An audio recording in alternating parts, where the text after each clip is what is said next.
నిన్న నల్గొండలో జరిగిన ధర్నాకు కేటీఆర్ గారు హైదరాబాద్ నుంచే దాదాపు 1000-1500 మందిని తీసుకెళ్ళి నల్గొండలో ఎవ్వరు రారని తెలిసి కూడా నిన్న మీటింగ్కు పోయి సిగ్గు ఓడగొట్టుకొని వచ్చిన వ్యక్తులు కేటీఆర్ టీఆర్ఎస్ బీఆర్ఎస్ నాయకులని ఈ సందర్భంగా తెలియజేస్తున్నా. ముఖ్యంగా వాళ్ళు 10 సంవత్సరాలు ఈ రాష్ట్రాన్ని పాలించి 60,000 కోట్లు మేము రైతులకు ఇచ్చినామంటున్నారు. వాళ్ళకు నిజంగా సిగ్గుంటే ఈ 13 నెలలనే మన కాంగ్రెస్ ప్రభుత్వం రేవంత్ రెడ్డి గారి నాయకత్వంలో మరి దాదాపు ఇప్పటికే 35,000 కోట్లు రైతులకు చేరినాయని ఈ సందర్భంగా నేను తెలియజేస్తున్నా. వాళ్ళు 10 సంవత్సరాలలో 60,000 కోట్లు ఇస్తే మరి ఒక్క సంవత్సరంలోనే మరి 35,000 కోట్లు ఇచ్చిరంటే రైతుల గురించి వాళ్ళు చేసిరా మన కాంగ్రెస్ ప్రభుత్వం చేసిందా ఒక్కసారి మీరు కూడా ఆలోచించాల్సిన అవసరం ఉంది.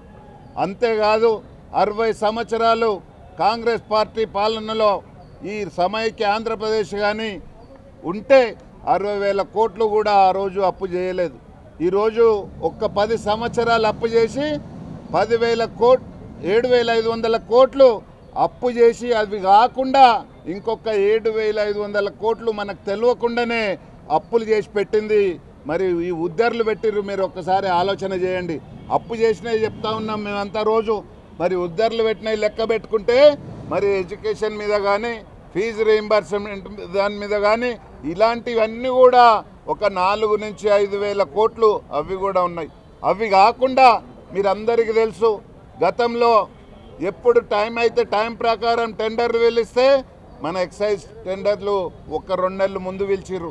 అది కాకుండా మన రింగ్ రోడ్డు ఒక 6-7 కోట్లు పెట్టి రింగ్ రోడ్డు కట్టిస్తే 30 సంవత్సరాలకు మరి 7,000 కోట్లకు అమ్ముకున్నారు.